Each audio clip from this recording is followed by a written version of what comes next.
আসসালামু আলাইকুম। আশা করি ভালো আছেন এবং আমাকে শুনতে পাচ্ছেন। বাংলাদেশ ব্যাংক অ্যাসিস্ট্যান্ট ডিরেক্টর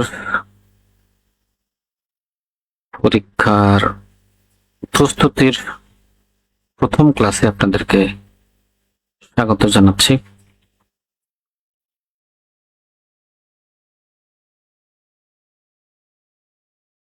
আমরা ইতিমধ্যেই কয়েকটা ক্লাস নিয়েছি, যে ক্লাসগুলোতে এই ধরনের প্রস্তুতিমূলক আলোচনা ছিল না। ওখানে বাংলাদেশ ব্যাংকের আইসিটি অথবা ইংলিশের প্রশ্ন সমাধানগুলো ছিল। তো আজকে আমরা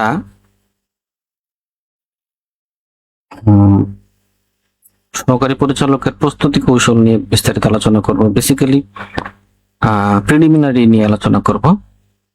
তো প্রিলিমিনারিতে এই আলোচনায় আমরা বিগত বছরের প্রশ্নর প্যাটার্ন গুলো নিয়ে কথা বলবো, কেমন টাইপের প্রশ্ন আসছিল এবং একই সাথে আপনাদের প্রিপারেশন টুকু কেমন হবে, কিভাবে আপনারা প্রিপারেশন নেবেন, আপনাদের প্রিপারেশনের লেভেল ধাঁচ এটা কেমন হবে, এই সংক্রান্ত আলোচনা। এবং একই সাথে বিগত বছরের কিছু প্রশ্ন সমাধান আমরা দেখার চেষ্টা করব। প্রশ্ন সমাধান না, সরি, বিগত বছরের কিছু প্রশ্ন আছে, লাস্ট এডির প্রশ্ন প্যাটার্নটা দেখার চেষ্টা করব ওখান থেকে। তো লাস্ট এডির প্যাটার্ন দেখলে আমরা অনেকেই বুঝতে পারবো যে মূলত প্রশ্নটা কেমন এর আগের গুলা হয়েছিল। তো আগের গুলোর প্রশ্ন দেখার সাথে সাথে আমরা ধরতে পারবো, আমাদের জন্য বুঝতে সুবিধা হবে আমাদের প্রস্তুতিটা কেমন হবে। এবং আমরা যারা আজকের এই সেশনটাতে আছি, আমরা লাইভটুকু শেয়ার করে দেওয়ার চেষ্টা করব, যাতে সর্বোচ্চ সংখ্যক মানুষ আমাদের লাইভে অংশ নিতে পারে বা দেখতে পারে। ইন দ্য মিন টাইম আপনাদের যদি কোনো প্রশ্ন থাকে, দীর্ঘ একটা সময় আমরা থাকবো, তো আশা করি আপনারা আমাদের সাথে থাকবেন, মোটামুটি ভালো সময় এখানে যাবে। এবং প্রথমত আমরা বিগত বছরের যদি প্রশ্নগুলোর দিকে তাকাই, যে কেমন ছিল প্রশ্নগুলো। বাংলাদেশ ব্যাংক সহকারী পরিচালক এডি 21, এডি 22 এবং এডি 23, 3 ধরনের প্রশ্ন। এখানে কোন ফ্যাকাল্টি প্রশ্ন করবে, কোন ফ্যাকাল্টি প্রশ্ন করে নাই, আমরা এই সংক্রান্ত আলোচনার দিকে যাব না। প্রথম দিকে আলোচনা করব কি টাইপের প্রশ্ন পরীক্ষাতে আসছে, এবং ফ্যাকাল্টি যে ফ্যাকাল্টি প্রশ্ন করে থাকুক না কেন, বাংলাদেশ ব্যাংক এডির প্রশ্নের ধারাটুকু প্রায় কাছাকাছি রকমের, যারা এই প্রশ্ন করে থাকুক না কেন। তো ইন দ্য মিন টাইম ওদের প্রশ্ন করার ক্ষেত্রে সবচেয়ে বেশি এগিয়ে ছিল অলরেডি বিআইবিএম সর্বোচ্চ সংখ্যক প্রশ্ন করেছিল, তারপরে আইবিএ করেছিল। এর আগে আমরা দেখেছি আর্টস ফ্যাকাল্টি প্রশ্ন করেছিল, বিজনেস ফ্যাকাল্টি প্রশ্ন করেছিল। তো 4টা ডিপার্টমেন্টের কথা মোটামুটি আমরা একভাবে বলতে পারি।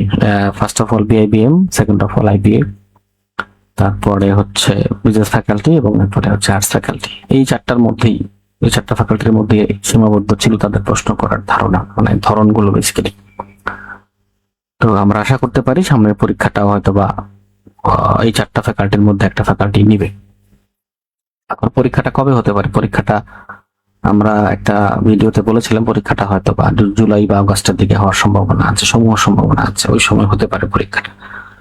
তো আমরাও সবসময় একটু সতর্ক থাকবো, এবং একই সাথে আজকে থেকে, বা যেহেতু আজকে জনতা ব্যাংকের রুরাল ক্রেডিটের পরীক্ষা ছিল, আমরা যেন এখন থেকে পড়াশোনাটা শুরু করে দিতে পারি, সে তার জন্য বিশেষত আপনাদেরকে একটা গাইডলাইন দেওয়ার জন্যই মূলত আমাদের আলোচনা, আজকের এই প্রয়াসটুকু, যাতে করে আমরা নিজেদের মতো পড়াশোনাটা গুছিয়ে নিতে পারি। আমরা যদি কোনো কোচিং সেন্টারের সহায়তা নাও নিয়ে তারপরেও যেন আমাদের প্রস্তুতিটা অনেক ভালো হয় মূলত। আচ্ছা, প্রথমত দেখেন, বাংলার জন্য যদি খেয়াল করেন, বাংলাতে আমরা এখন ঠিক বাংলা বিষয়ে আছি। বাংলার ক্ষেত্রে এইখানে যাওয়ার আগে আমি মূলত আলোচনা যেটা বলি, যে ধরেন এখানে আলোচনাগুলো করার আগে যে প্রশ্নগুলো কোন জায়গা থেকে আসছিল, সেটা করার আগে আমি যদি আপনাকে প্রথমত বলার চেষ্টা করি যে বাংলা বিষয় প্রস্তুতির জন্য আপনার প্রিপারেশনটা কেমন হওয়া উচিত, সেটা যেই টপিকে যেই পরীক্ষায় হোক না কেন, বিশেষত ব্যাংকের বেলায় আপনার প্রিপারেশনটা হওয়া উচিত বিগত বছরের প্রশ্ন, ব্যাংক এবং বিসিএস, এই 2টা পার্ট আপনি ক্লিয়ার করে ফেলবেন।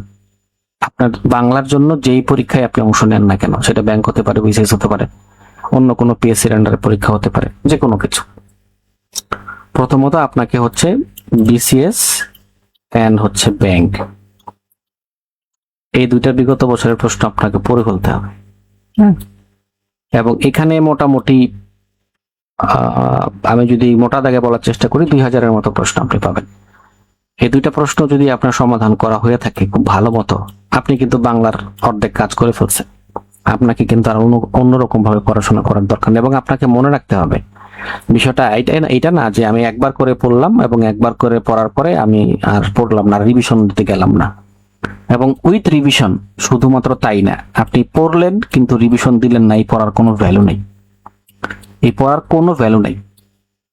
ওকে, তাহলে ডেফিনেটলি আপনাকে রিভিশনে যাইতে হবে, রিভিশন দিতে হবে। ঠিক আছে, তার মানে আপনার প্রস্তুতি যে পরীক্ষার জন্য নেন না কেন, বাংলাটা পড়ার জন্য এটা করে পড়বেন। এখন মূলত যে বিষয়টা হচ্ছে, এখন আপনি মানে কোন বই থেকে পড়বেন, একটা প্রশ্ন থেকে যায়, কোন বই থেকে পড়বেন, কোন বইতে, বইয়ের প্রশ্নটা আসতেছে এই কারণেই, কারণ আমরা বলে থাকি যে কোন বইতে ভুল কম আছে। তো কোন বইতে ভুল কম আছে, তাই না?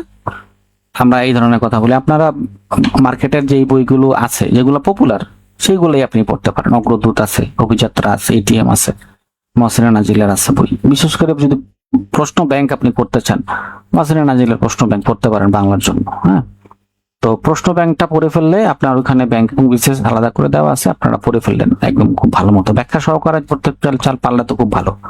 আর যদি শুধু প্রশ্ন উত্তর পড়তে চান সেটাও আপনি করতে পারেন, কোনো অসুবিধা নাই। তাহলে প্রাচীন যুগ, মধ্যযুগ, যেই প্যাটার্ন গুলো, যেই ধারাগুলো আছে, আমরা এটাতে আসতেছি পরে। আচ্ছা, গেল। তাহলে বাংলাতে দুইটা অংশ আছে, এটা আপনারা জানেন। একটা হচ্ছে লিটারেচার পার্ট এবং আরেকটা হচ্ছে বিরোচন, মানে আদার্স যে পার্টটুকু, মানে আরেকটা হচ্ছে গ্রামার পার্ট। হ্যাঁ, ঠিক আছে। তো বিরোচন পার্ট এবং হচ্ছে গ্রামার পার্টে আমরা বাংলায় অনেকেই, মানে বিশেষ করে গ্রামারে আমরা অনেকে দুর্বল। হ্যাঁ, গ্রামারে আমরা অনেকে দুর্বল বাংলার ক্ষেত্রে। আচ্ছা, এখন আপনারা দেখেন প্রশ্নগুলো কেমন আসছে, আগে এটা দেখেন। বাংলার সাহিত্যের কথা যদি আসেন, সাহিত্য দুভাগে ভাগ করেছে আমরা এখানে, একটা হলো আধুনিক সাহিত্য এবং আরেকটা হচ্ছে প্রাচীন সাহিত্য। হ্যাঁ, প্রাচীন এবং মধ্যযুগকে একসাথে দেখেন। প্রাচীন এবং মধ্যযুগ থেকে প্রশ্ন আসে নাই খুব একটা, নাই, কিন্তু প্রশ্নের হার 0, প্রশ্ন করার হার এখানে 0 ধরতে পারেন আপনি এখানে, প্রাচীন এবং মধ্যযুগ। তো প্রাচীন এবং মধ্যযুগের প্রশ্ন আপনি টোটালি বিসিএস এর বিগত বছরের প্রশ্নের উপরে ভরসা করতে পারেন। ওকে, ভরসা করতে পারেন, আমি রিস্ক এড়ানোর জন্য বলছি। এবং আধুনিক যুগটা খুব ভালো মতো পড়বেন, খুবই ভালো মতো।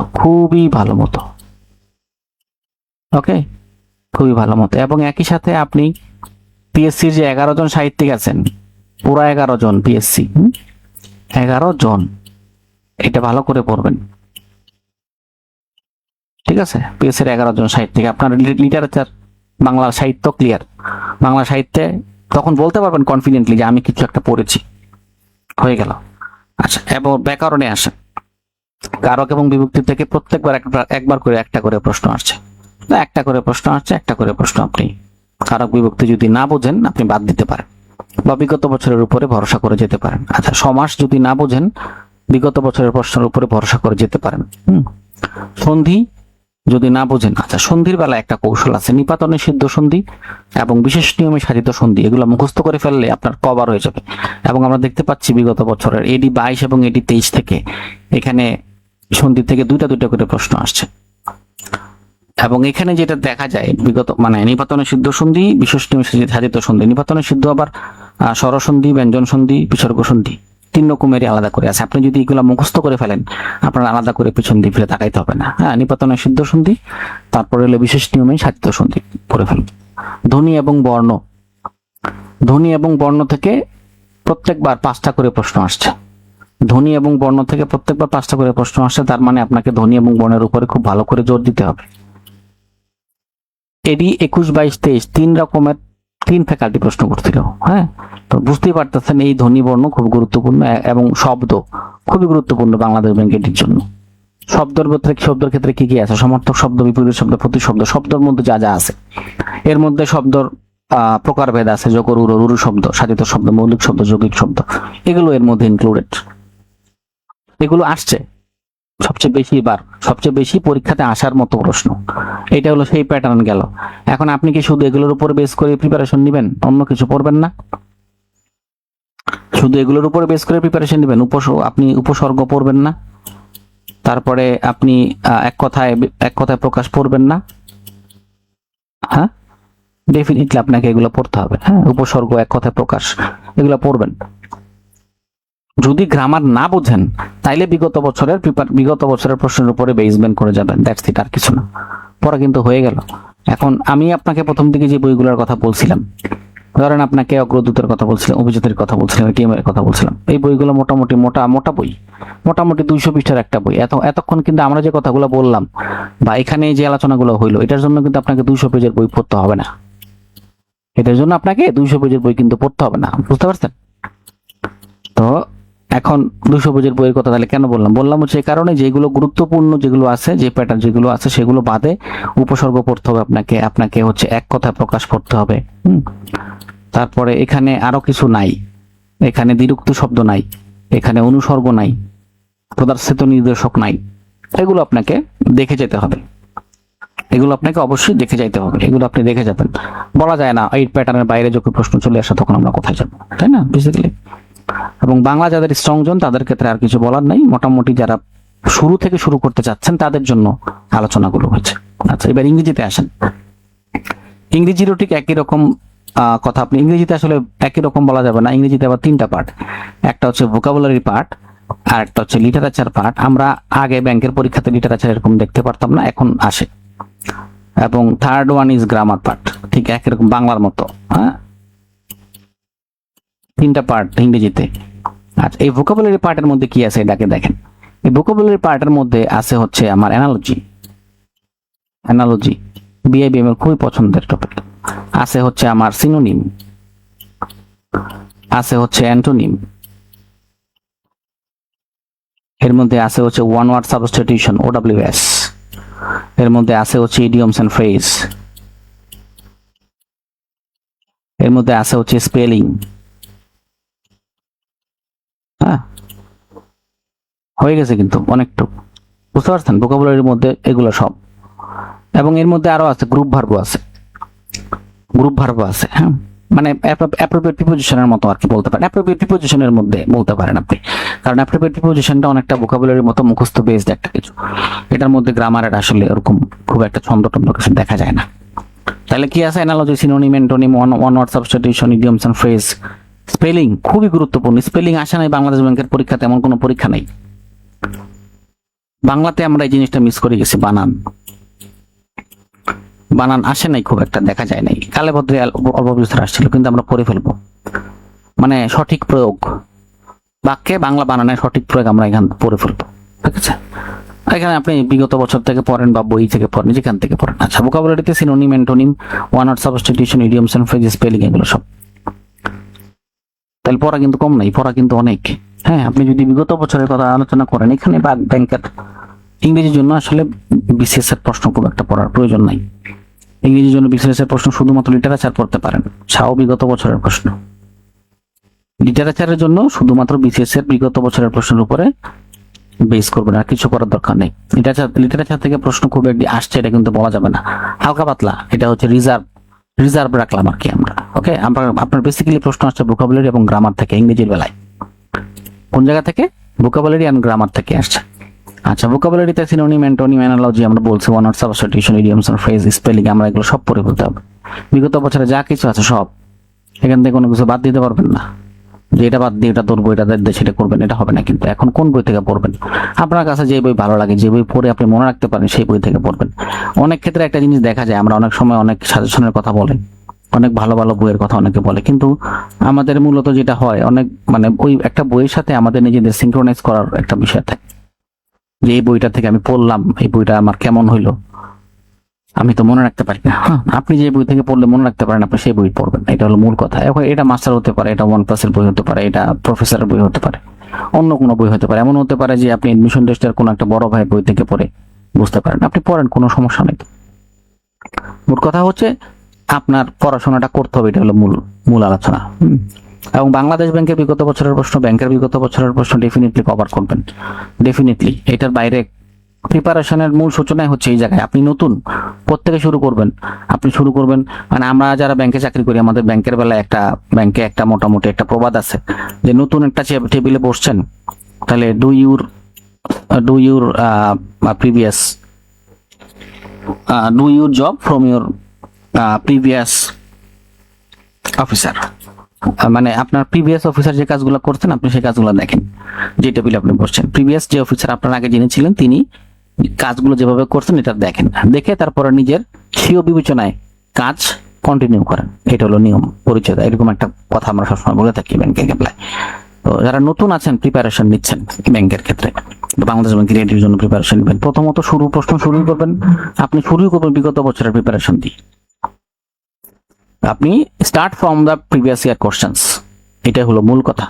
কিন্তু বেশিরভাগ মানুষের ক্ষেত্রে দেখা যায় যে বিগত বছরের প্রশ্ন শুরু না করে অন্য জায়গা থেকে আমরা শুরু করি। তো অন্য জায়গা থেকে শুরু করে বিগত বছরের প্রশ্ন শেষ করতে পারবেন না। তো বিশেষ করে যদি আপনি, যেমন আমি যদি আমার কথা বলি, আমি অ্যানালজি খুব একটা মনে রাখতে পারতাম না। আমার অ্যানালজিতে টার্গেট ছিল, ধরেন যদি 5টা অ্যানালজি আসতো, আমার জন্য অ্যানালজিতে টার্গেট ছিল 2টা। আমি 2টা অ্যানালজি পারলে আমি অ্যানালজি প্রসিড করতাম না। সিনোনিম অ্যান্টোনিম অন্যগুলো টাচ করতাম, আমার অ্যানালজি মনে থাকতো না। কারণ আমার কাছে মনে হইতো আমি একটা অ্যানালজি পড়তে যতটুকু সময় আমার সময় ব্যয় হবে, তার চাইতে অনেক কম সময় ব্যয় করে আমি synonym antonym, one word substitution, idioms and phrase বা স্পেলিং এগুলো করে ফেলতে পারবো। আমার কাছে এটা মনে হইতো। দ্যাট ইজ আমি অ্যানালজির উপরে এত বেশি, আমাকে যদি জিজ্ঞেস করেন অ্যানালজি, আমি অ্যানালজি খবরটা পারি না। খুব সহজ ব্যাপার। আপনাকে সব বিষয়ে ওস্তাদ হইতে হবে ব্যাপারটা কিন্তু এরকম না। সব বিষয়ে ওস্তাদ হওয়ার আপনার দরকার নেই। আচ্ছা, ভোকাবুলারি পার্ট ডান, আমরা বলে ফেলছি। আচ্ছা, এই যে এখন দেখেন, আমরা বলেছিলাম আপনাকে যে এটা টোটালি আসলে ভোকাবুলারির মধ্যে one word substitution, idioms and phrase থেকে দেখেন কয়টা করে প্রশ্ন, 4টা 7টা। এখন দেখেন যেখান থেকে বেশি বেশি প্রশ্ন আসছে সেখান থেকে আপনি শুধু বিগত বছরের উপরে নির্ভর করবেন না। আপনি একটা বই থেকে ধরে বা বিগত অন্য প্রশ্নগুলো সমাধান করবেন। তো আগে আসলে বিগত বছরের প্রশ্ন শেষ করার পরে অত সময় আসলে পাওয়া যায় না। কারণ আপনি যেই বইটাই কেনেন বিগত বছরের প্রশ্ন করার পরে, এবং বাজারের ম্যাক্সিমাম বইগুলোই বিগত বছরের উপরে বেস করে তৈরি। তো বিগত বছরের প্রশ্ন শেষ করার পরে আর কোনো প্রশ্ন পড়ার থাকে না। হ্যাঁ, এক্ষেত্রে ওয়ান ওয়ার্ড সাবস্টিটিউশন এবং ইডিয়মস এন্ড ফ্রেজ বিশেষ করে ব্যাংক এবং বিসিএস বিগত বছর পড়ার পরে আর নতুন করে পড়ার এনার্জি পাওয়া যায় না। কারণ এই ব্যাংকে তো আপনি প্রাইভেট ব্যাংক সহ পড়বেন। যদি আপনি বিগত বছরের প্রশ্নই পড়তে বসেন, সেক্ষেত্রে আপনি নির্ধারিত সময়ের মধ্যে শেষ করে রিভিশন দিতে পারবেন না। নতুন পড়া কখন পড়বেন? সময় আছে নাকি? সময় নাই তো। আপনি 2000 সালের পর থেকে এখন চিন্তা করেন, এখন 2026 সাল, 25 বছরের প্রশ্ন পড়া এত সহজ ব্যাপার না তো। 25 বছরের প্রশ্ন পড়া তো সহজ কিছু না। আচ্ছা, তাই তো? আচ্ছা, গেল। তারপরে গ্রামারে থেকে আসছে যেগুলো, দেখেন গ্রামারে বেশি এগ্রিমেন্ট, সাবজেক্ট ভার্ব এগ্রিমেন্ট, তারপরে হচ্ছে প্রিপোজিশন। আমরা প্রিপোজিশনের কথা অলরেডি বলে ফেলছি। টেন্স থেকে আসছে, ফিল ইন দ্য গ্যাপস টাইপের প্রশ্ন বেসিক্যালি।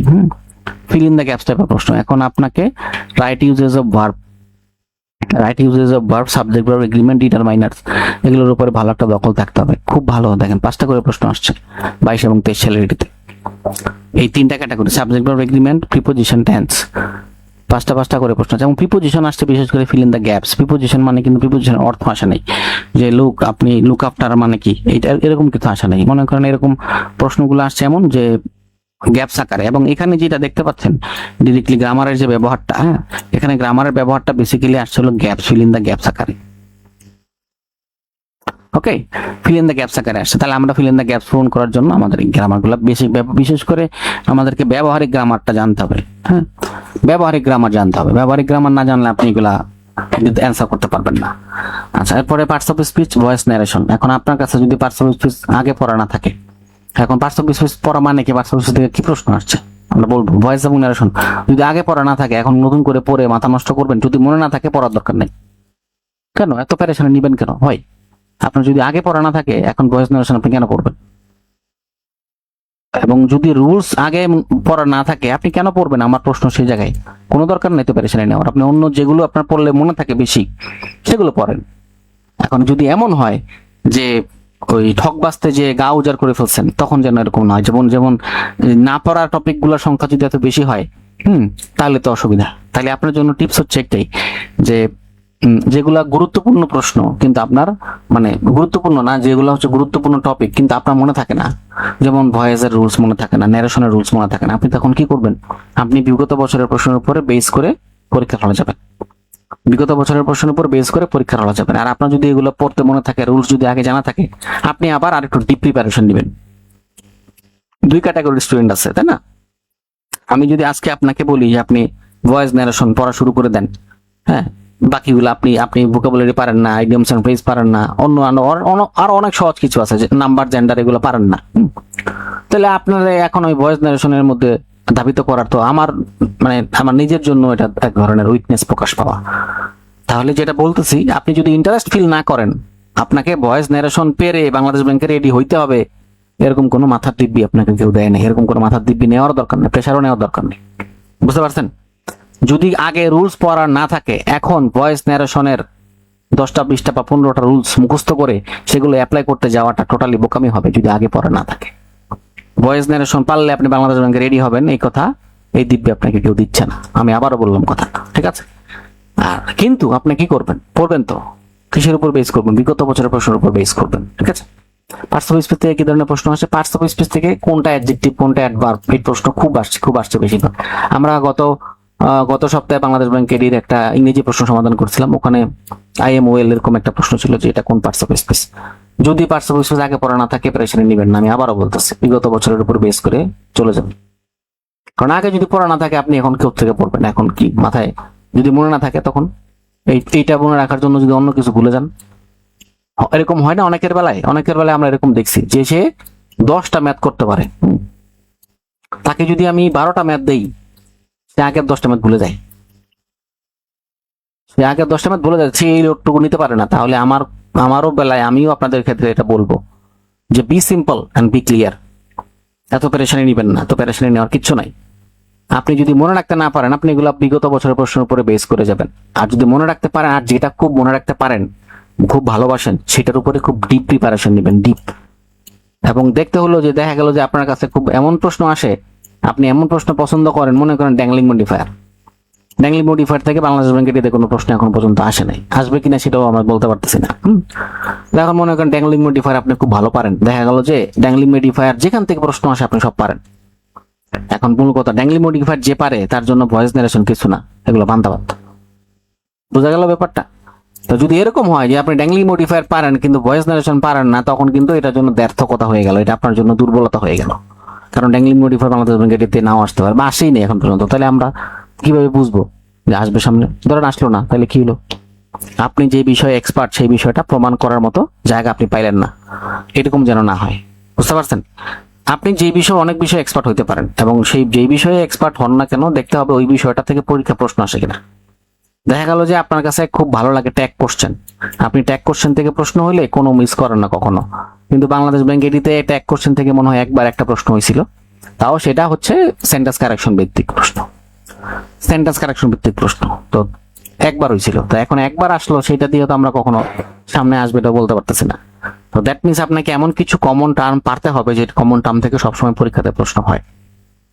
ঠিক আছে? আমরা গ্রুপটা তো আমরা লাইভটা শেয়ার করে দেবো যাতে করে সবাই দেখতে পাই, সবাই যেন বন্ধু বান্ধব অন্য যারা আছে তারা যেন আমাদের এখানে আমাদের লাইভটুকু দেখতে পায়। স্পেলিং থেকে প্রশ্ন হবে, এটা ডেফিনেটলি মনে রাখতে পারেন। আমাদের স্পেলিং এর একটা 500 স্পেলিং এর একটা শীট আছে, ওখান থেকে স্পেলিং ডেফিনেটলি পড়বেন। আচ্ছা, এখন মূল কথা, এটা হলো ইম্পর্টেন্ট গ্রামার বেসড প্রশ্ন। এখন দেখছেন কত ছোট। আমরা যদি নিজেরা গ্রামারের কথা বলি, গ্রামারে মোটামুটি 10টা 12টা টপিকের কথা চলে আসবে, কিন্তু এখানে কত ছোট হয়ে গেছে দেখতে মনে হইতেছে না? এত অল্প প্রশ্ন, এত অল্প পরীক্ষা হয়, এত অল্পই হয়। আচ্ছা, গণিতে আসেন এবার। আচ্ছা, এখন গণিতের বেলা আমি আপনাকে বলবো, আপনি যেই টপিকগুলো খুব ভালো পারেন, শুধু সেই টপিকগুলোই করে যাবেন, নতুন কোনো টপিক এখন করে আনবেন না। এখন মূলত যদি এরকম হয়ে থাকে আপনার ভালো পারা টপিকের বেলাতে, যদি আপনি লাভ ক্ষতি না পারেন, আপনি নতুন করে করা উচিত, কারণ এটা রিটেনও কাজে লাগবে। আপনি যদি মেনসুরেশন না পারেন, আপনার এখন করা উচিত, কারণ এটা রিটেনও কাজে লাগবে। মানে জ্যামিতি বা পরিমিতি যেটা বলতেছিলাম, আপনি যদি ঐকিক নিয়মের অঙ্ক না পারেন, আপনার করা উচিত, কারণ এটা রিটেনে কাজে লাগবে। আপনি যদি বীজগণিত থেকে না পারেন, আপনার করা উচিত, রিটেনে কাজে লাগবে। হ্যাঁ, অনুপাত এবং সুদ কষা, যদি আগে আগে না করে থাকেন অবশ্যই করবেন। অনুপাত ও সুদ কষা বলতে রেশিও আর ইন্টারেস্ট, লাভ ক্ষতি এবং হচ্ছে স্ট্যাটিস্টিক্স, ঐকিক নিয়ম, ইউনিটারি মেথড, বীজগণিত, মান নির্ণয় এবং সমীকরণ। মান নির্ণয় এবং সমীকরণ আলাদা দুটো চ্যাপ্টার। মানসিক দক্ষতা, বয়স এবং যুক্তি। মানসিক দক্ষতা থেকে বিগত কয়েক বছর ধরে ভালো কিছু প্রশ্ন আসছে, লজিক্যাল বেস প্রশ্ন, বিশেষ করে মানসিক দক্ষতা। এখানে হলো লজিক্যাল বেস প্রশ্নের উত্তর, যদিও আসলে গণিতের যে টপিকটা, গণিতের যে চ্যাপ্টারটার নাম হচ্ছে আপনার গণিত এবং মানসিক দক্ষতা। মানসিক দক্ষতা থেকে এখন বাংলাদেশ ব্যাংকের রেডিতে একটা বা দুইটা প্রশ্ন পাবেন, এটা নির্ধারিত, এটা নিয়ে ডেফিনেটলি সবসময় আসছে, এটা এটা শিওর। হ্যাঁ, জ্যামিতি থেকে প্রশ্ন আসবেই, এটা শিওর। হ্যাঁ, তাহলে আপনার জন্য টিপস, লাভ ক্ষতি, সুদ কষা, ঐকিক নিয়ম, বীজগণিত বা মান নির্ণয়, এজ, হ্যাঁ, এবং পরিমিতিতে বিশেষ করে বৃত্ত, ত্রিভুজ এবং চতুর্ভুজ আমরা বলছি বারবার, আপনি এগুলোই করেন খুব ভালো মতো। তবে একটা ব্যাপার আছে, ত্রিভুজ করলেন, দেখা যাচ্ছে কি জানেন, বিশেষ করে 22 সালের রেডিতে ত্রিভুজ থেকে এমন একটা প্রশ্ন আসে যে প্রশ্নটা কখনো পরীক্ষাতে আসেনি। তো চ্যাপ্টার কিন্তু খুব কম, খেয়াল করেন। এই 1 লাভ ক্ষতি, সুদ কষা 2, অনুপাত 3, ঐকিক নিয়ম 4, মান নির্ণয় 5, বৃত্ত ত্রিভুজ এবং চতুর্ভুজ, হ্যাঁ, এটা মনে করেন 7 বা 8, আমি দুটা ধরলাম। মাত্র 7টা বা 8টা চ্যাপ্টার করে আপনি এডি হয়ে যাবেন, মাত্র 7টা বা 8টা চ্যাপ্টারের ম্যাথ করে আপনি এডি হয়ে যাবেন। এখন সেই বিষয়ে যদি আপনার গভীর নলেজ না থাকে, তখন কিন্তু আপনি ধরা খেয়ে যাবেন, মাথায় রাখতে হবে। তাহলে আপনি চ্যাপ্টার করবেন কম, কিন্তু ডিপ নলেজ থাকতে হবে, এটা হলো প্রথম শর্ত। আপনাকে দুনিয়ার মানে Jack of all traders master of নান এরকম হওয়া যাবে না। জ্যাক অফ অল ট্রেডার্স হতে হবে না আপনাকে, আপনি মাস্টার হন অন পার্টিকুলার টপিক। আপনি, এটা হলো চাকরি পাওয়ার মূল তরিকা, মূল মাঝে যা। হ্যাঁ, আপনাকে মাস্টার হইতে হবে যেটা পরীক্ষাতে আসে সেটাতে। দেখা গেল যে ত্রিভুজ, দেখেন জ্যামিতির অনেকগুলো টপিক আছে মেনসুরেশনের, বৃত্ত, ত্রিভুজ, চতুর্ভুজ, কোণ, কোঅর্ডিনেট জ্যামিতি, তারপরে আছে হলো সমবৃত্ত কোণক, তারপরে হলো সামান্তরিক, ট্রাপিজয়েড, রম্বস, কাইট, বেলন, অনেক কিছু আছে, সবকিছু তোমরা বলিলাম। আমরা মাত্র 3টা টপিকের কথা বলছি, বৃত্ত, ত্রিভুজ, চতুর্ভুজ। আর একটা বর্গক্ষেত্র তো বলিনি আপনাকে, এডিশনালি বর্গক্ষেত্র পড়তে হবে, এডিশনালি বর্গক্ষেত্র অবশ্যই পড়তে হবে। যদি আপনি মেনসুরেশনকে ভয় পান, আমি বলবো মেনসুরেশন ছাড়া চাকরি পাবেন না। এই মেনসুরেশনে এই 4টা জিনিস আপনাকে পড়তে হবে মেনসুরেশনে, এবং মোটামুটি ডিপ নলেজ থাকতে হবে। ওই যে বললাম, দেখা গেল যে আপনার টপিকগুলো সব কমন পড়ছে, মনে করেন ত্রিভুজ থেকে এমন একটা টপিকের প্রশ্ন হয়েছে যে টপিক থেকে, মানে ত্রিভুজ থেকে প্রশ্ন আসছে ঠিকই, আপনার জানা মতো ত্রিভুজ থেকে প্রশ্ন আসছে, কিন্তু ত্রিভুজের থেকে ওই ক্যাটাগরির প্রশ্ন কখনো হয় নাই। আমরা এরকম একটা প্রশ্ন পাইছি। কি আসছিল জানেন? আসছিল হলো সমদ্বিবাহু ত্রিভুজের উচ্চতা নির্ণয়ের ফর্মুলা, সমবাহু ত্রিভুজের উচ্চতা, এরকম একটা অঙ্ক আসছিল। অঙ্ক কখনো আসেনি। তো দেখা গেল যে আপনি চ্যাপ্টার করলেন কম, মাত্র 8টা চ্যাপ্টার করে আপনি বাংলাদেশ ব্যাংকে রেডি হচ্ছেন, বাট আপনার অনেকে আরো বেশি চ্যাপ্টার পারে, কিন্তু আপনাকে 8টা চ্যাপ্টারের মাস্টার হইতে হবে। আমি কথা দিচ্ছি, আপনি যদি 8টা চ্যাপ্টারের মাস্টার হইতে পারেন, চাকরি আপনার নিশ্চিত। এডি না হোক অন্য কিছু, সে এডি হবেই, হইতে পারে কোনো কথা নাই, এডি না হোক অন্য কিছু, এই যদি 8টা চ্যাপ্টারে আপনি মাস্টার হইতে পারেন ম্যাথমেটিক্সে, লাভ ক্ষতি, অনুপাত, সুদ কষা, ঐকিক নিয়ম, মান নির্ণয়, আর হলো জ্যামিতির এইগুলোর ক্ষেত্রে মানে নেব সমীকরণ, এগুলোর সাথে যদি আপনি এই 8টা চ্যাপ্টারে মাস্টার হইতে পারেন, আপনার চাকরি কেউ আটকাতে পারবে না। এটা লিখে রাখেন। সাধারণ জ্ঞান আসলে এবার সাধারণ জ্ঞান বিগত বছরের প্রশ্ন যা পড়ছেন তো পড়ছেনই, ব্যাংক এবং বিসিএস বিগত বছরের প্রশ্ন পড়বেন সাথে, এবং আপনার কাছে যদি MP3 থাকে, বেসিক ভিউ থাকে, যেটা থাকুক না কেন, ওখান থেকে এই টপিকগুলো অবশ্যই পড়বেন। মুক্তিযুদ্ধ থেকে প্রত্যেকবার 2টা করে প্রশ্ন আসছে। বাংলাদেশের অর্থনীতি এবং বাজেট, ডেফিনেটলি বাংলাদেশের অর্থনীতি বাজেট না পড়ে তো গেলে এটা তো মাইর। হ্যাঁ, যে না পড়ে যাবেন তার জন্য যে কি অপেক্ষা করতেছে কেউ জানে না। এটা অবশ্যই পড়তে হবে, বাংলাদেশের অর্থনীতি এবং বাজেট ডেফিনেটলি পড়তে হবে। এবং ঠিক বাজেটের ঠিক পরেই পরীক্ষাটা হবে, বাজেট পাস হওয়ার ঠিক পরেই, এই ত্রয়োদশ জাতীয় সংসদের বাজেট পাস হওয়ার পরেই পরীক্ষাটা হবে। কারণ ধরেই নিতে পারেন যে বাজেটের আগে পরীক্ষা হচ্ছে না, এটা কনফার্ম থাকেন আপনি। তা ডেফিনেটলি সামনের যে বাজেট আছে যেটা আপনাকে জানতে হবে। আমরা বাজেটের ক্লাস নেব, বাজেটের ফাইল দিব, কোনো সমস্যা নেই, বা অনেক পাবেন আপনি। আর অনেকেই সাম্প্রতিক সাধারণ জ্ঞানের জন্য দৌড়াদৌড়ি করেন। সাধারণ জ্ঞান তো 2 প্রকার, একটা হলো ফিক্স সাধারণ জ্ঞান এবং আরেকটা হচ্ছে সাম্প্রতিক সাধারণ জ্ঞান। বেশিরভাগ মানুষদের দেখা যায় যে রিসেন্ট সাধারণ জ্ঞানের প্রতি খুবই খুবই দুর্বল, রিসেন্ট জিকের প্রতি। হ্যাঁ, বাংলাদেশ ব্যাংক কেডিতে রিসেন্ট জিকে থেকে খুব একটা প্রশ্ন হয় না। তো কাজী রিসেন্ট জিকে থেকে ফিক্সড জিকের প্রতি বেশি মনোযোগী হবেন। রিসেন্ট জিকে বলতে যে রিসেন্ট বাজেট থেকে প্রশ্ন হবে, এমন আসবে না যে 71 সালের বাজেটের হিস্ট্রি আপনাকে জানতে চাইতেছে, বা এরকম আসবে না যে 71 সালে জিডিপি গ্রোথ কত ছিল বাজেট অনুযায়ী। হ্যাঁ, এরকম আসে নাই এখন পর্যন্ত, ইন জেনারেল এরকম আসে না। সাধারণত বাজেট থেকে রিসেন্ট প্রশ্ন হয়, অর্থনৈতিক সমীক্ষা থেকে রিসেন্ট প্রশ্ন হয়। আন্তর্জাতিক থেকে জাতিসংঘ এবং চুক্তি। জাতিসংঘ এবং চুক্তির বেলায় দেখা গেল জাতিসংঘ থেকে আমরা অনেক তথ্য জানি, যেমন জাতিসংঘের সৃষ্টি, জাতিসংঘ কিভাবে অপারেশন করে, জাতিসংঘের মহাসচিব কারা কারা বাংলাদেশে আসছে, কোন কোন মহাসচিব জানি আমরা এগুলো, বিভিন্ন গুরুত্বপূর্ণ চুক্তি, বিশেষ করে সাম্প্রতিক গুলার ক্ষেত্রে ইরান আমেরিকা ইসরায়েল কনফ্লিক্ট, তারপরে Pakistan Afghanistan conflict, Russia Ukraine conflict খুব গুরুত্বপূর্ণ পার্ট, হরমুজ প্রণালী খুব গুরুত্বপূর্ণ বর্তমান সময়ের প্রেক্ষিতে, পেট্রোডলার গুরুত্বপূর্ণ টপিক, এটা পড়ে ফেলতে হবে। পেট্রোডলার নিয়ে আমরা একটা নোট শেয়ার করেছি, মোটামুটি এক পৃষ্ঠার মধ্যে পুরো পেট্রোডলারকে বুঝাই দিচ্ছি। পেট্রোডলার আর নাথিং এলস, যে ডলারকে কিভাবে আরো বেশি পোলারাইজেশন করা যায় আর কি। মোটামুটি ডলারের লেনদেন বাধ্য করার একটা অঘোষিত যে আইন, এটা হচ্ছে পেট্রোডলার চুক্তি। কার মধ্যে হয়েছিল? 1974 সালে সৌদি আরব এবং আমেরিকার মধ্যে হয়েছিল। খুবই কমন। হ্যাঁ, এখন একই সাথে অপেকের কথা আসবে, ইরানের কথা আসবে, হরমুজ প্রণালীর কথা আসবে। এটা আমার ডেফিনেটলি মাথায় এগুলো পড়ে ফেলতে হবে। মুদ্রা এবং রাজধানী খুবই কমন প্রশ্ন, মুদ্রা এবং রাজধানী পড়ে ফেলতে হবে। এবং সাম্প্রতিক সময় থেকে এখন মুদ্রা রাজধানী কটা পড়বেন? মনে করেন 206টা মেম্বার আছে এইসব, বা 293টা মেম্বার আছে ইউনাইটেড নেশনের, এগুলোকে সব পড়তে হবে না, আপনাকে ওই সময়কার সাম্প্রতিক গুরুত্ব বুঝে পড়তে হবে। বিজ্ঞান পরিবেশ খেলাধুলা, ডেফিনেটলি বিজ্ঞান পরিবেশ খেলাধুলা থেকে আমরা রিসেন্ট প্রশ্ন দেখতে পেয়েছিলাম। ঠিক আছে, তার বুঝতে পারছেন কত অল্প টপিক, কয়টা টপিক হলো? মুক্তিযুদ্ধ, অর্থনীতি ও বাজেট। এটা আপনি একটার মধ্যে হলেন, 1টা 2টা 3টা 4টা 5টা 6টা 7টা 8টা 9টা, মাত্র 9টা টপিক পড়লে আপনার সাধারণ জ্ঞান কভার হয়ে যাচ্ছে। চিন্তা করতে পারতেছেন কিরকম ছোট সিলেবাসে নিয়ে আসছি আমরা। সাধারণ জ্ঞান তো দেখার পরে মনে হয় আমরা অথৈসা করে পড়লাম, বাট আপনি 9টা টপিক, সাধারণ জ্ঞান থেকে 9টা টপিক পড়লে আপনার এখানে 70% বা 80% কভার হয়ে যাবে। Can you imagine that? কত সহজ, কত ছোট করে ফেলছি নতুনদের জন্য আমরা সিলেবাসটাকে। আপনি 80% কভার দিতে পারেন শুধু যদি এগুলো পড়েন, আর কিছু পড়তে হবে না। এখন এই ক্ষেত্রে আমাদের ভুলটা আমরা কি করি? এক্ষেত্রে আমাদের খেলাবেলায় যে ভুলটা আমরা করি, মনে করেন আমার বন্ধু আমাকে একটা প্রশ্ন করলো, আমি এটা পারলাম না, আমার এটা পারতে হবে কেন? আমার বন্ধু কি আমাকে চাকরি দিবে? মনে করেন আপনার ক্লাসের ফার্স্ট বয় আপনাকে একটা প্রশ্ন করলো, হ্যাঁ, সে তো ফার্স্ট বয়, তার মেধা আপনার মেধা এক না, তো আপনি মিডিওকার আর সে হলো ফার্স্ট বয়। সে আপনার একটা প্রশ্ন করলো, আপনি পারলেন না প্রশ্নটা, তখন আপনার মনে হলো আমি এটা পারলাম না, ও তো পারে, ও তো চাকরি পাবো, আমি তো পাবো না। ব্যাপারটা এরকম না, কিন্তু এটা মোটেও এরকম না। হ্যাঁ, মোটেও এরকম না। ফিক্সড নলেজের উপরে জোর দেন। আপনার যে বন্ধু যে প্রশ্নটা করলো, সে প্রশ্নটা গুরুত্বপূর্ণ কিনা আগে আপনাকে বুঝতে হবে।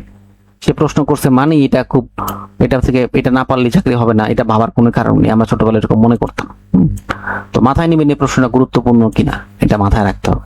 আপনাকে ইম্পর্টেন্স বুঝতে হবে। ইম্পর্টেন্স না বুঝে যদি আপনি আগান, আপনি দেখবেন যে একটা বই 1000 পৃষ্ঠা বই পড়ে ফেলছেন, কিন্তু সব ভুলে গেছেন। সব পড়তে হবে, মাথা থেকে এটা ঝেড়ে ফেলেন। এডিরা সব জানতা, বাংলাদেশ ব্যাংকের এডিরা সব জানতা, বিসিএস ক্যাডাররা সব জানতা, এটা ভুলে ফেলেন। এটা মাথা থেকে আগে বাইর করেন সবার আগে। ফার্স্ট অফ অল মাথা থেকে ইমিট করেন যে যারা চাকরি পায় তারা সব জানতা, তারা আপনার চেয়ে মেধাবী। এরকম বিশ্বাস যদি আপনার মনে থেকে থাকে, প্রথমত এই বিশ্বাস থেকে বের হয়ে আসেন। ওকে, তাইলে দেখবেন যে আপনার জন্য পড়াশোনাটা এবং সামনের পথটা অনেক সহজ হবে, নয়তো এত সহজ হবে না। ঠিক আছে, তার মানে আমরা সাধারণ জ্ঞানের 9টা চ্যাপ্টারের কথা বলে ফেলছি, যে কোনো বই থেকে হতে পারে পড়বেন। বিগত বছরের প্রশ্ন তো ডেফিনেটলি। কম্পিউটার থেকে আসেন, কম্পিউটার হার্ডওয়্যার এবং পেরিফেরাল তো বুঝতেই পারতেছেন, যেগুলোকে টাচ করা যায়। পেরিফেরাল হতেছে যেগুলোর সাথে কম্পিউটারের সাথে কানেক্টেড ডিভাইস। কম্পিউটার এরকম কিছু পেরিফেরাল কম্পোনেন্ট ইন্টারফেস আছে, যেগুলো এরকম পোর্ট থেকে কম্পিউটারের পোর্ট থেকে পিসিআই স্লট থেকে সেগুলো আউটপুট ডিভাইস হিসেবে বা ইনপুট ডিভাইস হিসেবে কানেক্টেড। যেমন ফার্স্ট অফ অল মাউস একটা ইনপুট ডিভাইস, কিন্তু এটা পেরিফেরালের সাথে connected. Printer, VGA port, scanner, এটা পেরিফেরালের সাথে কানেক্টেড, ইউএসবি পোর্ট দিয়ে কানেক্টেড। এগুলো সফটওয়্যার, এমএস অফিস। আমরা তো বাংলাদেশ ব্যাংক এডির আজকেও মনে হয় একটা সলিউশন দেওয়া হবে, সলিউশনের উপর একটা ক্লাস হবে, এডির আইসিটি সলিউশন। খুব মজা পাবেন এখানে। ইন্টারনেট এবং নেটওয়ার্কিং, ইন্টারনেট এবং নেটওয়ার্কিং এইগুলা খুব গুরুত্বপূর্ণ, বিশেষ করে এই তিনটা কঠিন, বাকি পার্টগুলো সহজ। সফটওয়্যার, বিশেষ করে অপারেটিং সিস্টেম এবং এমএস অফিস। অপারেটিং সিস্টেম এবং এমএস অফিস থেকে মোটামুটি শর্ট কি প্রশ্ন আছে, যেমন ধরেন কন্ট্রোল এস। হ্যাঁ, কন্ট্রোল এস দিলে আপনি কি পাবেন? কন্ট্রোল এস দিলে আপনি পাবেন হচ্ছে সেভ। কন্ট্রোল সি দিলে আপনি কি পাবেন? কন্ট্রোল এক্স দিলে আপনি কি পাবেন? শিফট এস দিলে কি পাবেন? শিফট ইউ দিলে কি পাবেন? শিফট এল দিলে কি পাবেন? এই ধরনের শর্টকাট কিগুলো গুরুত্বপূর্ণ, এগুলো পড়ে ফেলবেন। দেখেন 3টা করে প্রশ্ন আছে, অ্যাটলিস্ট দুইটা এমএস অপারেটিং সিস্টেম এবং এমএস অফিস থেকে। তো অপারেটিং সিস্টেম তো বুঝতেই পারতেছেন, যেটা দিয়া কম্পিউটার অপারেট করে, এখন আমার উইন্ডোজ অপারেটিং সিস্টেম চলে। এটা সম্পর্কে একটু বিগত বছরের প্রশ্ন তো অবশ্যই পড়বেন, এবং যদি ভালো লাগে ডিপ নলেজ দিবেন। এখন একটা ব্যাপার কি জানেন, একটা বিষয় হলো, ধরেন আমি আপনারা একটা টপিক থেকে ডিপ নলেজ নেওয়ার কথা বললাম, আপনার টপিকটা ভালো লাগে না, আপনি তো আপনার মাথায় তো ঢুকবেই না ব্যাপারটা। ফার্স্ট অফ অল আপনাকে এটার প্রতি আগ্রহী থাকতে হবে, প্রথমত মোটিভেটেড হতে হবে। হ্যাঁ, দেখেন মোটিভেশন, উইদাউট মোটিভেশন এখন মানে সারা মানুষ বাঁচতে পারে না। আমরা ছোট একটা বাচ্চারা সরাসরি পড়াইতেছি, হ্যাঁ, সে তো একদম তার মস্তিষ্কটা একদম তারা যা পড়াবেন সে মনে করবে এইটাই মনে হয় পৃথিবী। হ্যাঁ, তারা যা বোঝাবেন সে মনে করবে এটাই মনে হয় পৃথিবী। একজন মাইন্ডেড যে ইনফ্যান্ট বা চিলড্রেন, তাকেও কিন্তু মোটিভেশন দিতে হয়, তুমি এটা করলে এটা করবো, এটা করলে এটা করবো। তারে এই বয়সে সে কিছু বোঝে, মোটিভেশনের কিছু বোঝে না। তাহলে আপনার ক্ষেত্রে কেন লাগবে না? আপনাকে যদি আমি এখন বলি যে আপনি ইন্টারনেট এবং নেটওয়ার্কিং করে খুব ভালো একটা ধারণা নিয়ে যান, বাট আপনার ইন্টারনেট এবং নেটওয়ার্কিং আপনার কোনো আগ্রহ থাকে না, আপনি মনে রাখতে পারেন না, পড়েন ঠিকই ভুলে যান, তাহলে আমি এই কথা বললে কোনো আপনি পারবেন? আমাকে ফার্স্ট অফ অল আপনাকে আমাকে দেখার পরে, বা যাকে দেখে আপনি খুব উদ্বুদ্ধ ফিল করেন যে ওনার মতো আমি হতে চাই, সে হতে পারে ক্যাডার, হতে পারে অন্য চাকরিজীবী, হতে পারে ব্যবসায়ী, হতে পারে বাংলাদেশ ব্যাংকের এডি, অনেক কিছু হতে পারে। আপনি যদি তাকে দেখে আগ্রহ না পান, যাকে যাকে আপনি ফলো করেন, তাকে দেখে যদি আপনি আগ্রহ ফিল না করেন, তাহলে তো এই পড়াগুলো আপনার মাথায় ঢুকবে? তাহলে আপনাকে ফার্স্ট অফ অল মোটিভেটেড হতে হবে যে এই জায়গাটাকে যেতে হলে, এইখানে যেতে হলে আমাকে এই কাজটুকু করতে হবে। This is call motivation. এইটা আর কিছু না, সিম্পল।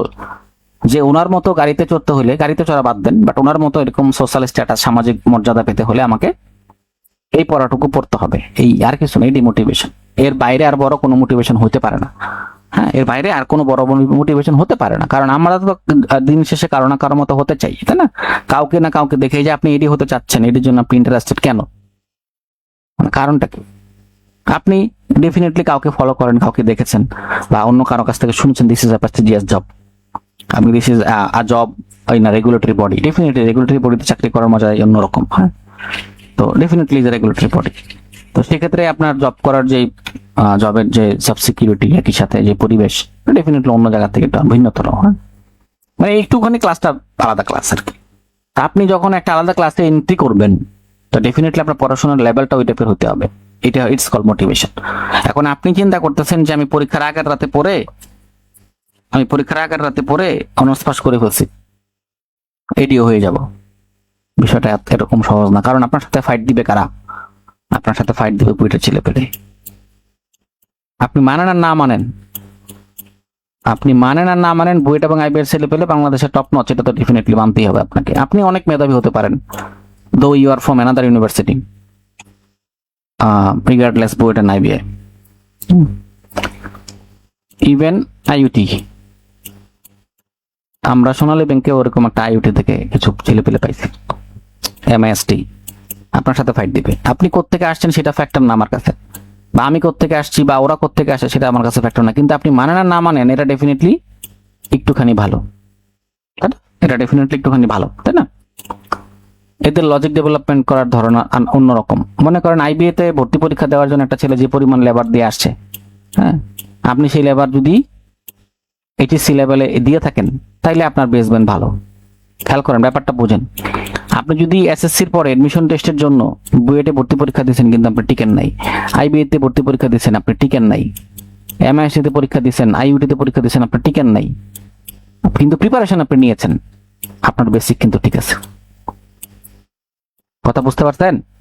আপনার বেসিক কিন্তু ঠিক আছে, কিন্তু আপনি কোথাও এইগুলার একটাতেও পরীক্ষা দেন নাই, এগুলোর একটাতেও পরীক্ষা দেন নাই। হ্যাঁ, আপনি মনে করেন আপনি ময়মনসিংহ এগ্রিকালচারে পড়েন, আপনি এগুলোর একটাতেও পরীক্ষা দেন নাই, কেন? আপনি মনে করছেন এইগুলোর প্রিপারেশন অনেক কঠিন, আপনি এগ্রিকালচার থেকে পাশ করে আসছেন। এখন এগ্রি থেকে পাশ করে আসছেন, এখন আপনার এডির জন্য যে পরিমাণ ফাইট কম্পিটিশন থাকা দরকার, যে পরিমাণ কম্পিটিটর মানে যে পরিমাণ কম্পিটেন্স থাকা দরকার, যে যোগ্যতাটুকু আপনার থাকা দরকার, আপনি সেটা অর্জন করতে পারছেন কিনা এটা বুঝতে হবে না আপনার। কারণ কি, আপনার আপনার প্রতিযোগী হবে কারা? আপনার প্রতিযোগী হবে তারা যাদের সাথে কম্পিট করার ভয়ে আপনি এইচএসসিতে পড়াশোনা করেননি। ঠিক আছে, বুঝতে পারছেন মূল ব্যাপারটা? বিশেষ করে আইবিএর ছেলেপেলে যে পরিমাণ ম্যাথমেটিক্স এবং লজিক ডেভেলপমেন্টের প্র্যাকটিস করে আসে, সেটা বাংলাদেশের আর কেউ এডমিশন টেস্টের জন্য ওরকম কিছু করে আসে না। তো সেক্ষেত্রে যখন আপনি এদের সাথে কম্পিটিশনে যাচ্ছেন, ডেফিনেটলি আপনাকে ওই লেভেলে পৌঁছাইতে হবে বা কাছাকাছি ওই লেভেলে পৌঁছাতে হবে। ব্যাপারটা এরকম না আপনি এখন হুট করে 6 মাসে বা 3 মাসে ওই লেভেলে যাইতে পারবেন না। আপনার যাওয়ার দরকার নেই ওই লেভেলে। কি করতে যাবেন আপনি ওই লেভেলে? কোনো দরকার আছে?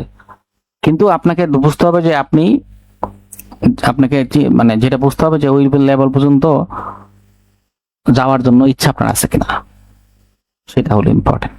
যে আপনি এতদিন যা করছেন করে আসেন, অসুবিধা নাই তো। এতদিন যা করছেন, এখানে তো এরকম না যে সার্কুলারে বলা আছে আপনি আইবিএ থেকে পাস না করলে এইডি হতে পারবেন না, বলা আছে সার্কুলারে কথা। যদি তাই থাকতো, যদি এরকম থাকতো তাহলে তো বলতো না যে কোনো বিষয়ে অনার্স করলে সার্কুলারে অ্যাপ্লাই করতে পারবেন, বলতো। তার মানে আপনার যোগ্যতা আছে, তার মানে আপনার যোগ্যতা আছে, আপনি আবেদন করতে পারতেছেন মানে আপনার এখানে জব পাওয়ার যোগ্যতা আছে, আপনার যোগ্যতা। হ্যাঁ, আপনি জব পাবেন।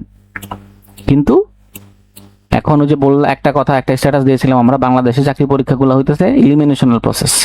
এটা সিলেকশনের কোনো প্রসেস না, এটা হচ্ছে ইলিমিনেশন প্রসেস, বাদ দেওয়ার, আপনাকে রিজেক্ট করার প্রসেস। তো এখন আপনাকে একজন মানুষ রিজেক্ট করে দিবে, আপনি সহজে মেনে নেবেন? এত সহজে? হ্যাঁ, একজন মেয়েকে অফার দিচ্ছেন বা একটা ছেলেকে অফার করছেন, সে আপনাকে রিজেক্ট করছেন, আপনি তো বুঝবেন যে ও আপনাকে কেন রিজেক্ট করলো, আপনার মধ্যে কি আছে, আপনার মধ্যে প্রেম আছে, ভালোবাসা আছে। আপনি একজন মানুষ, সে আপনাকে রিজেক্ট করার কারণটা কি খুঁজে বের করবেন না? আপনি করছেন তো মনে হয় অনেকে। তাইলে আপনাকে রিজেক্ট করে দিবে এডির পরীক্ষা প্রিলিমিনারিতে এই আইবিএর ছেলে পেলে, বিউটের ছেলে পেলে, আইউটের ছেলে পেলে, কেন? আপনি মানবেন কেন এটা? এতদিন যা করে আসছেন, আপনি এত পাবলিক ইউনিভার্সিটিতে চান্স পান নাই, পড়ে আসছেন, অসুবিধা নাই। প্রাইভেট ইউনিভার্সিটিতে পড়ছেন অথবা জাতীয় বিশ্ববিদ্যালয়ে পড়ছেন, হ্যাঁ, আইবিএতে চান্স পান নাই, বিউতে চান্স পান নাই, ডিইউতে চান্স পান নাই, এতদিন যা হওয়ার হয়ে গেছে। এখন তো বুঝতে পারছেন যে আপনি যদি একটা টপ নচ জায়গায় পৌঁছতে চান, তাহলে আপনার আগের যে দুনিয়া যেভাবে করে আসছেন সে দুনিয়া দিয়ে হবে না। এটা তো বুঝতে পারছেন। এটা যদি বুঝতে পারেন বা আপনাকে আর পিছন ফিরে তাকাইতে হবে না, আমি কথা দিলাম। আপনি যদি এটা বুঝতে পারেন যে আপনি একটা টপ নচ জায়গায় পৌঁছাইতে হলে আপনি আগে যা করে আসছেন সেভাবে কাজ করলে হবে না, আপনাকে বদলাইতে হবে না, মানে নিজেকে বদলানোর দরকার নেই, জাস্ট কিছু অভ্যাস পরিবর্তন করবেন, হ্যাবিট, আর কিচ্ছু না। হ্যাবিট মানে কিন্তু নিজের বদলানো না, আমার বুঝেন, কিন্তু জাস্ট কিছু অভ্যাস পরিবর্তন করবেন। যেমন আগে পরীক্ষার আগের রাতে পড়তেন, এখন পরীক্ষার আগের রাতে পড়ে চাকরি পাবেন না, এই অভ্যাসটা বদলাই দেন, আর কিচ্ছু করতে হবে না আপনার। ওকে, খুবই সিম্পল একটা জিনিস, খুবই সিম্পল। আগে পরীক্ষার আগের রাতে বসে আপনি পরীক্ষা পাস করে আসছেন, বিফোর এক্সাম নাইট পড়াশোনা করে আসছেন, এটা পরে আপনি এডি হতে পারবেন না, প্রথম শ্রেণীর চাকরি পাবেন না। জাস্ট এই অভ্যাসটা বদলায় ফেলেন, আর কিচ্ছু দরকার নেই, দেখবেন যে বাকি সব ঠিক আছে। এখন এই জন্য আবার পরীক্ষার পর শেষে পড়তে বসেন না যে ভাইয়া বলছে যে পরীক্ষার আগের রাতে পড়ার অভ্যাস বাদ দিতে হবে, তাইলে একটা কাজ করি, পরীক্ষার পরের রাতে পড়ি,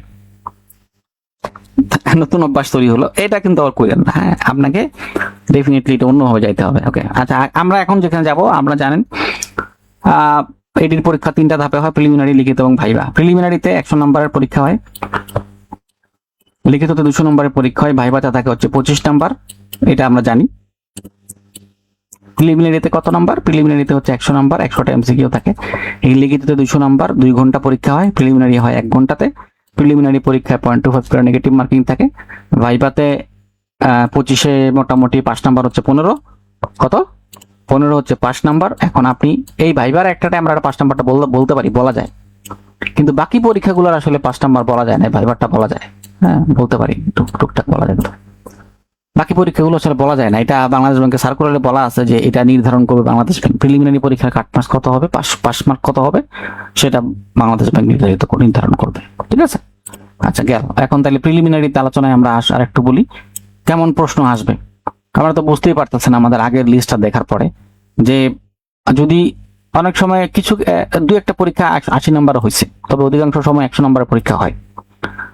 গণিত এবং মানসিক দক্ষতা থেকে 30 নম্বরের প্রশ্ন হয়েছে এর আগে, এবং এটাই হলো বড় একটা ফ্যাক্টর। খেয়াল করেন, গণিতে 30 নম্বর, বুঝতে পারতেছেন 30% মার্কস 30 আগে ছিল। সামনের পরীক্ষাগুলোতে এরকম থাকবে আমরা বলতে পারি না, থাকতেও পারে। আপনি মাত্র 9টা টপিক থেকে 30টা প্রশ্ন পাইতেছেন, বুঝতে পারতেছেন।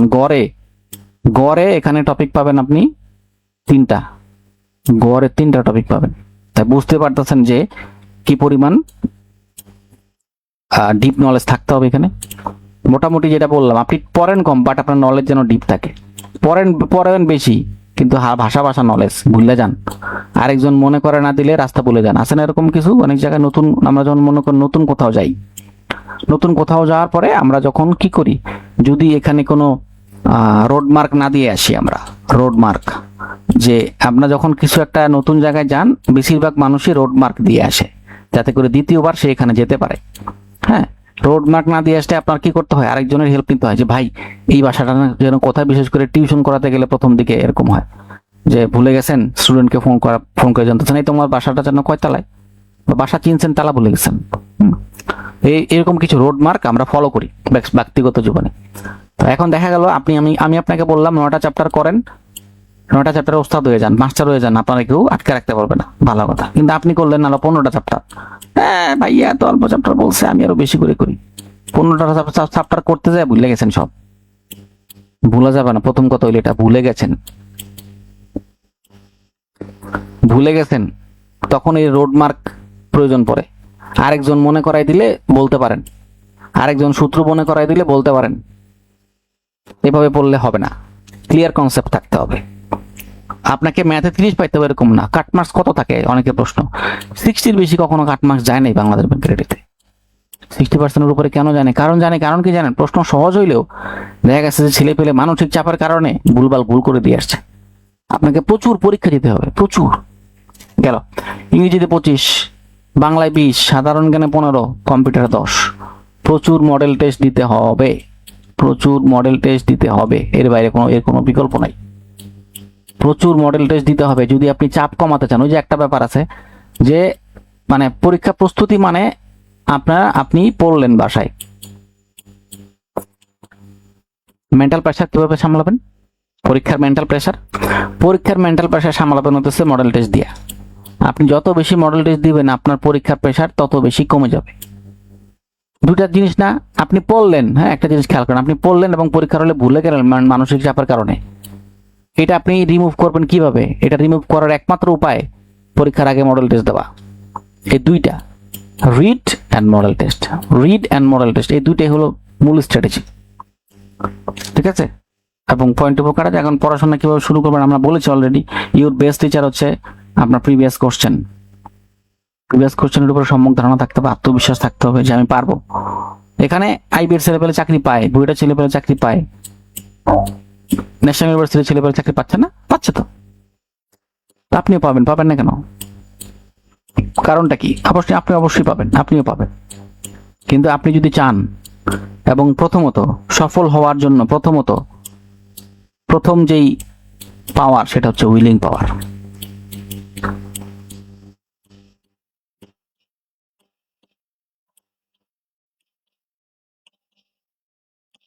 আপনার যদি উইলিং পাওয়ার না থাকে,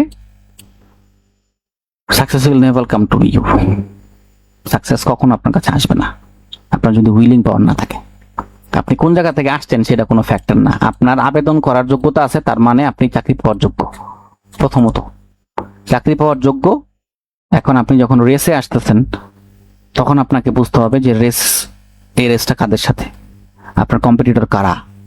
বাংলাদেশ যখন ইন্ডিয়ার সাথে খেলে তখন একরকম খেলা খেলে, বাংলাদেশ যখন জিম্বাবুয়ের সাথে খেলে তখন একরকম খেলা খেলে, বাংলাদেশ যখন পাকিস্তানের সাথে খেলে তখন একরকম খেলা খেলে, তাই না? কারণ কম্পিটিটরদের পুরাতন খেলা দেখতে হয়, কম্পিটিটররা কে কোথায় দুর্বল এটা বুঝতে হয়, নিজের দুর্বলতাও বুঝতে হয়। মানে মানে এমসিকিউ বা job exam is a game. Job exam is a game. এই গেমটাতে কি করতে হয়?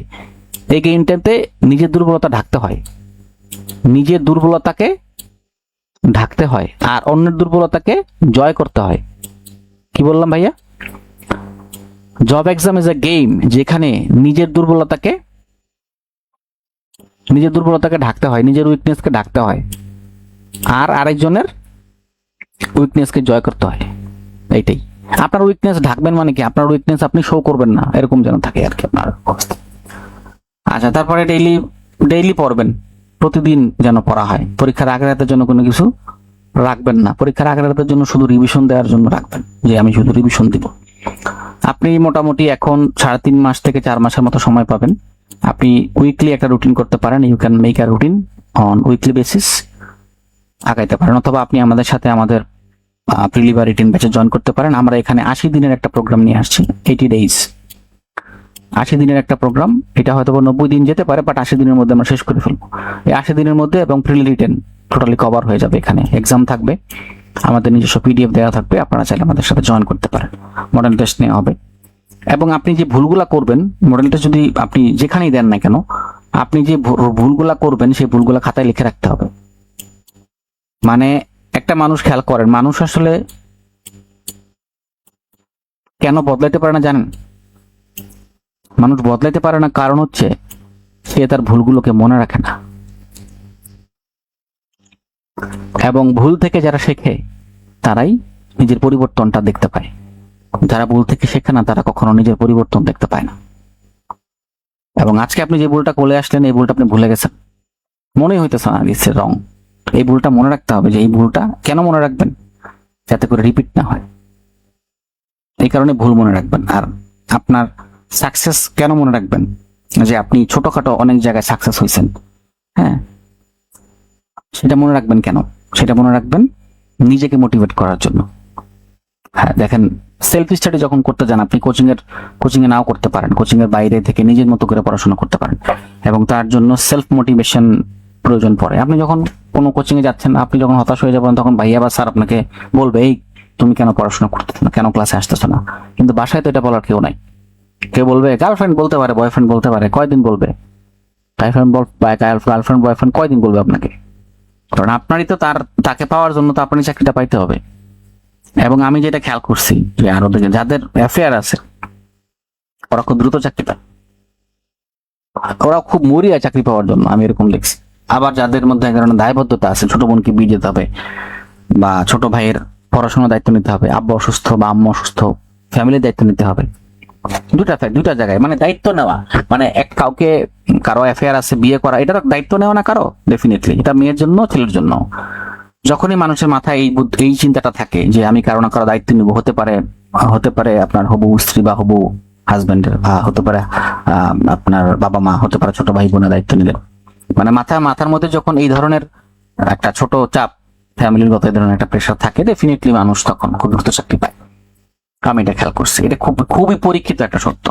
হ্যাঁ, আর যাদের মনে করেন এরকম কোনো প্রেশার নেই, পিছুটান নেই, চাকরির জন্য কোনো প্রেশার ওরকম ফিল করে না, তারা কিন্তু চাকরি আসলে দেরিতেই পায়। লেজি, কারণ হচ্ছে তারা লেজি। তারা মানে যতদিন ধরেন আসলে আপনি টাকা চাইতেছেন বাসা থেকে, আপনার জন্য টাকা আসতেছে, মাসে মাসে টাকা পাঠাই দিচ্ছে, হ্যাঁ, আপনি বইয়ের পরে বই কিনতেছেন। আরেকটা ব্যাপার, বইয়ের কথা যেহেতু আসলো, গাদা বই কিনে টেবিল ভরবেন না, বুক সেলফ ভর্তি করবেন না, এটা শো অফ করার জায়গা না। বই কেনা শো অফ করার জায়গা না, এটা মাথায় রাখতে হবে। মুস্তফা আলী বলে গেছে, বই কিনে কেউ দলীয় হয় না। এটা একটা লেস মোটিভেশনাল স্পিচ।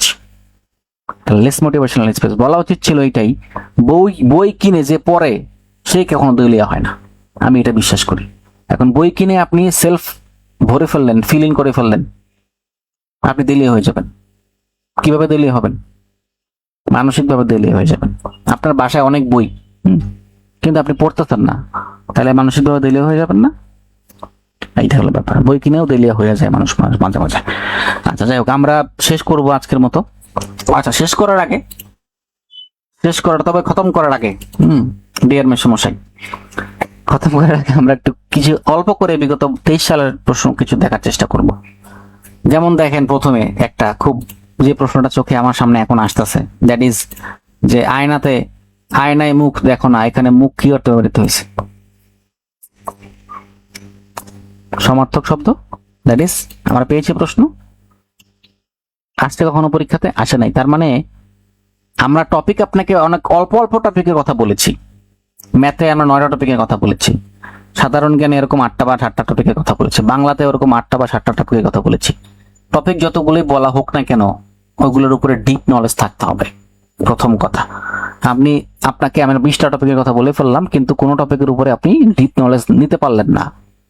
এই যে দেখেন, আয়নাতে মুখ দেখুন, এই প্রশ্নটা যখন আসছে, এই প্রশ্নটা পরীক্ষাতে কখনো আসে নাই, বিগত বছরের প্রশ্ন থেকে এটা কমন পড়ে নাই। হ্যাঁ, এখন আপনি যদি আপনার যদি ডিপ নলেজ না থাকে সমার্থক শব্দ, আপনি এই প্রশ্নের অ্যান্সার করে আসতে পারবেন না। তখন আপনার মনে হবে মুখ মানে বদন, তখন আপনার এটা মনে হবে, তখন আপনি এই নাম্বারটা দাগাই দিয়ে আসবেন, বাট এই নাম্বার ইজ রং। হ্যাঁ, বুঝতে পারছেন? তারপরে যে এই প্রশ্নটা, কোনটি ব্যতিক্রম, মেঘের পর মেঘ, যুদ্ধ, যাত্রা, হিজল কাঠের নৌকা, এটা ডেফিনেটলি একটা ব্যাখ্যা আছে। বা এটা আর একটা জিনিস দেখেন, পাক অর্থে সঠিক প্রকৃত প্রত্যয় কোনটি? প্রকৃত প্রত্যয়ের একটা নোট আছে 10 পৃষ্ঠার, আমাদের একটা নোট আছে, এটা পড়লে প্রকৃত প্রত্যয় কমন পড়ে যায়। বিগত বছরের প্রকৃত প্রত্যয় সব করে ফেললে, আর এটা যদিও বিগত বছরের প্রশ্ন, এটা বিসিএস এ আসছে, ব্যাংকে আসছে। আমাকে কি মাল্য দেবে দাও, তোমার পায়ের নিচে আমি অমর হব, নির্মলেন্দু গুণের কবিতা। তার মানে দেখেন, নির্মলেন্দু গুণ আসছে, তার মানে নির্মলেন্দু গুণ কিন্তু আধুনিক যুগের কবি, মধ্যপ্রাচ্য থেকে বা প্রাচীন থেকে কিন্তু আসেনি। নিরপেক্ষ, সঠিক, সন্দেহ বিচ্ছেদ, নিবিসর্গযোগ, অপেক্ষ, সবল এর বিপরীতাত্মক শব্দ। দেখছেন, কমন প্রশ্ন না, আনকমন প্রশ্ন। আমরা আপনাকে চ্যাপ্টার কমাই দিছি, কিন্তু ওগুলা থেকে আপনার উপরে ডিপ নলেজ থাকতে হবে। সুরবালা রবীন্দ্রনাথ ঠাকুরের কোন ছোট গল্পের চরিত্র?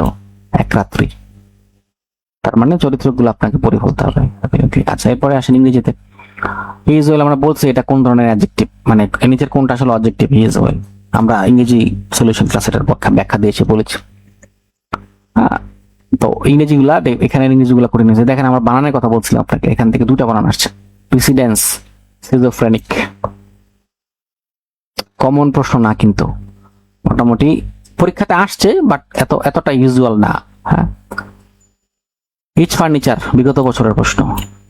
এই যে সেন্টেন্স কারেকশনটা, এটা বিগত বছরের প্রশ্ন, দুইটা জায়গায় এরকম আছে। এবং ম্যাথ প্রশ্ন অনেকে প্রশ্ন করেন, ম্যাথ প্রশ্ন কি বাংলায় হবে? এর আগে ম্যাথ প্রশ্ন, প্রিলিমিনারি ম্যাথ প্রশ্ন বাংলায় হয়নি, আমরা দেখছি। রিটেনের ম্যাথ প্রশ্ন বাংলায় হয়েছে। ম্যাথ প্রশ্ন বাংলায় হওয়ার সম্ভাবনা কম, ইংরেজিতে হওয়ার সম্ভাবনা বেশি। ঠিক আছে। এবং সাধারণ জ্ঞানে ফিক্সড অংশ থেকে বেশি প্রশ্ন আসছে। যেমন ধরেন, তাতার উপজাতি কোথায় বাস করে? তাতার উপজাতি হলো রাশিয়াতে বাস করে। এটা বিগত বছরের ফিক্সড প্রশ্ন, বিগত বছরের ফিক্সড জায়গা থেকে আসছে, ওয়ার্ল্ড হিস্ট্রি থেকে আসছে। ল্যান্ড অফ কেক, এখন আপনি এরকম জানেন যে ল্যান্ড অফ গোল্ড জানেন আপনারা, মানে কিছু কিছু আপনার শহরের এরকম নিকনেম আছে, যেগুলোকে আমরা বলে থাকি। যে প্রশ্নগুলো আসছে সহজ না, কঠিন। ফার্স্ট বাজেট, ইকে, ডিপ নলেজ, ফিক্সড থেকে আসছে। দেখ, খেয়াল করেন, ইনভেন্টরস দ্য ভাইরাস কে আবিষ্কার করছে? Fixed knowledge. Which strait separates Australia and Tasmania? বাস। ফিক্সড নলেজ থেকে আনকমন প্রশ্ন, বাবেল মানদের বেরিং প্রণালী কখনোই একটাও না, যখন এটা এলিমিনেশন প্রসেসের মাধ্যমে যেতে হবে। Blood clotting, vitamin K, common প্রশ্ন। হ্যাঁ, দেখছেন এই যে হাউজিং সেন্সাসে বাংলাদেশের সিগনেচার রেট কত? Signature rate means literacy rate. Okay. White collar job মানে কি? Without manual labour. White collar job হচ্ছে ম্যানুয়াল, বাংলাদেশ এডি is white collar job. Blue collar job কোনটা? যেগুলো ম্যানুয়াল লেবার দিতে হয়, যেমন ধরেন যারা সিকিউরিটি গার্ডের চাকরি করে, যারা ডেলাভার, ওদেরটা হলো ব্লু কলার জব।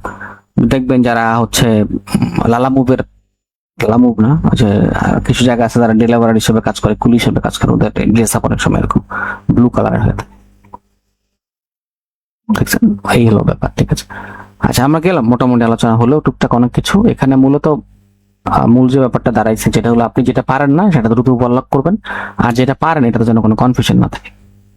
এই দুটা কন্ডিশন, এই দুটা এক্সপার্টাইজ, এই দুটা গুণ যদি আপনার মধ্যে থাকে, আপনি চাকরি পেয়ে যাবেন ইনশাল্লাহ। ঠিক আছে, আজকের মতো আমরা যাচ্ছি, আপনারা ভালো থাকবেন। আর যে কোনো প্রয়োজনে আমাদেরকে নক করতে পারেন। আমি ইউসুফ ছোটন, সিনিয়র অফিসার সোনালী ব্যাংক পিএলসি, আপনাদের সাথে আছি ক্যারিয়ার একাডেমির হয়ে। আমাদের চাইলে আপনারা আমাদের ব্যাচে এনরোল করতে পারেন, অথবা আমাদের পেজে নক করতে পারেন। কোনো সমস্যা হলে আমরা ডেফিনেটলি আপনাদের সাথে থাকবো। ভালো থাকবেন, আসসালামু আলাইকুম।